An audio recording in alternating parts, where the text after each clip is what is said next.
मुंबईच्या उपनगराचं चित्र आता बदलणार आहे। ठाणे, भिवंडी, कल्याण आणि उल्हासनगरच्या 69 लाख प्रवाशांसाठी गुड न्यूज आली आहे। 18,000 कोटींचा मास्टर प्लॅन आणि मेट्रोचं जाळं। मेट्रोमॅन फडणवीसांनी एका निर्णयाने प्रवासाचं गणितच बदलून टाकलंय। काय आहे नवा मेट्रो मार्ग, पहा आमचा हा विशेष रिपोर्ट। नमस्कार, मी भक्ती, प्रहार न्यूज लाईन मध्ये आपलं स्वागत करते। मुंबई महानगर क्षेत्रातील वाहतूक कोंडी फोडण्यासाठी राज्य सरकारने ऐतिहासिक पाऊल उचललंय।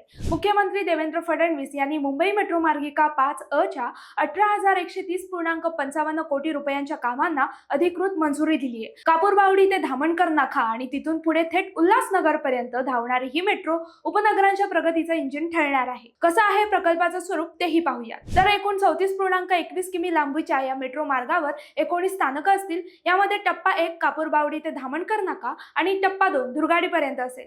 विशेष म्हणजे ही मेट्रो मार्गिका 5A दुर्गाडी, कल्याण, उल्हासनगर असा प्रवास पूर्ण करेल। या मेट्रोमुळे ठाणे, भिवंडी, कल्याण आणि उल्हासनगर या पट्ट्यातील सुमारे 69 लाख लोकांचा प्रवास सुसाट होणार आहे। सध्या जे अंतर पार करायला तास लागतात त्यात 40 ते 50% वेळेची बचत होणार आहे। मुख्यमंत्री देवेंद्र फडणवीस यांनी या प्रकल्पाला केवळ मंजुरीच दिली नाही, तर केंद्र सरकारकडून आवश्यक परवानग्या गतीने मिळवण्याचे आदेशही दिले आहेत। मुंबईच्या उपनगरांना मेट्रोने जोडून रस्ते आणि रेल्वेवरील ताण कमी करण्याची त्यांची ही दूरदृष्टी MMR क्षेत्राचा कायापालट करणारी ठरणार आहे। केवळ घोषणा न करता 18,000 कोटींच्या निधीची तरतूद करणं ही मुख्यमंत्री फडणवीसांची कार्यपद्धती पायाभूत सुविधांच्या विकासाला नवी गती देणारी आहे। कल्याण उल्हासनगर पट्ट्यातील प्रवाशांसाठी हा मेट्रो प्रकल्प म्हणजे रोजच्या हालअपेष्टांतून मिळणारी कायमस्वरूपी सुटका आहे। आता लोकलच्या गर्दीतून सुटका आणि वाहतूक कोंडीची कटकट संपणार आहे। मेट्रो 5A मुळे सामान्यांचा प्रवास सन्मानाचा होणार आहे, तर ठाणे ते उल्हासनगर मेट्रोचं स्वप्न आता सत्यात उतरणार आहे। हा प्रकल्प MMR क्षेत्रातील रिअल इस्टेट आणि उद्योगांना नवी उभारीही देईल। तेव्हा उपनगरवासियांनो सज्ज व्हा मेट्रोचा गारेगार प्रवास करायला। माहिती आवडली असेल तर कमेंट्स मध्ये नक्की कळवा